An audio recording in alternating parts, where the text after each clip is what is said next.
Okay, so this cable used to connect to this, which would control my electric windlass, which would make the chain go up and down.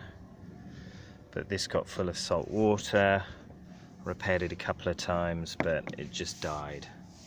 So I bought this off the internet, and now I can press goes one way, B goes the other way. So it wasn't that easy to work out. Let me show you how I did it. So this is the Anchor windlass, and that's the remote control that stopped working. It used to have a cable that had these 3 wires that went to a servo switch that controlled the power to the windlass motor. Now there's nothing wrong with the 2 thick red and black power wires to the motor, that's fine. What I need to sort out is how that servo switch was controlled previously by the orange cabled remote, and now I want to set up a wireless key fob remote.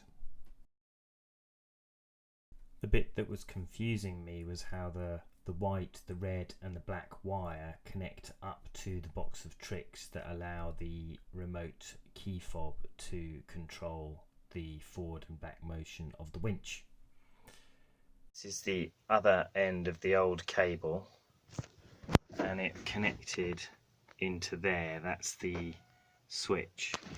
I don't know if I can show you, but there's 3 wires, so there's red, black and white. So red went onto here, and that made it go one way, and black is back here, and it made it go the other way.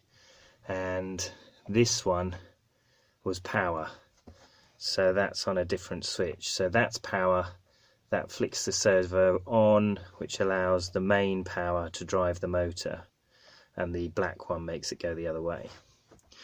So in wiring up this little device, these two wires here, they're just power, okay? Just power on their own, okay?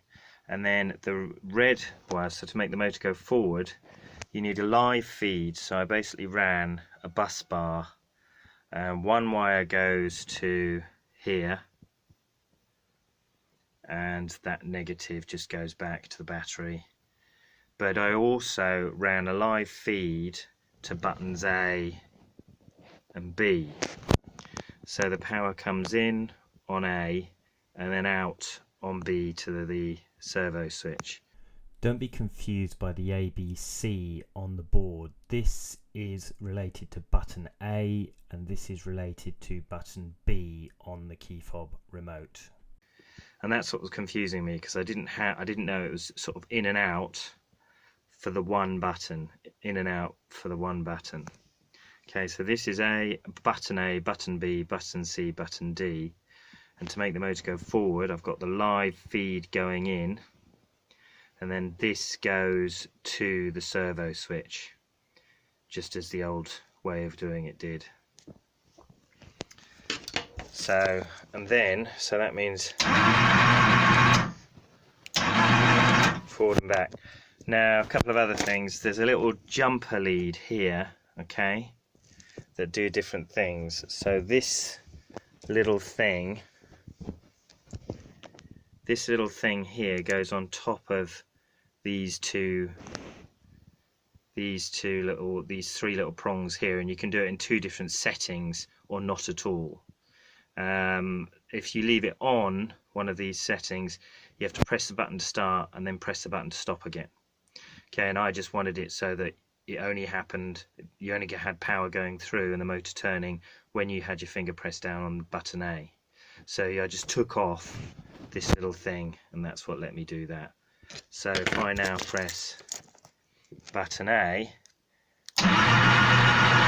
when I let go, it just stops Whereas when the jumper was on, when that little black thing was on, I had to press it and then press it again to stop it. So the only other thing is pairing. So I've paired one. I got 4 with mine. So at the moment, this one's not paired, it's not doing anything. But if you hold this little button down next to the light, there, for a few seconds, and then if you hold your button on any one of the buttons, then it should work.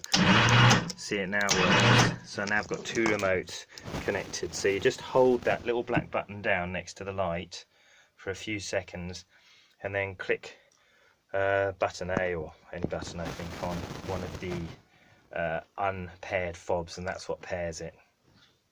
I've got 4 on mine, and there's a good chance one of them will get falling overboard or something at some point. So there we go, done. Just have to tidy up. The only other thing I need to do is I want to put a dead switch to take power away, because some of the reviews say it starts and stops on its own, although I think that's possibly linked to other people pressing buttons and it picking up their signal. So I'm just going to make sure that I can have a dead switch that turns off the power to the whole thing, so it doesn't start going crazy if I'm not on the boat. Okay, so the key point that I found difficult: to power to these 2 little ones here, and then power in to and power out again on this first 3, and power in and power out to the second 3. Okay, cheers.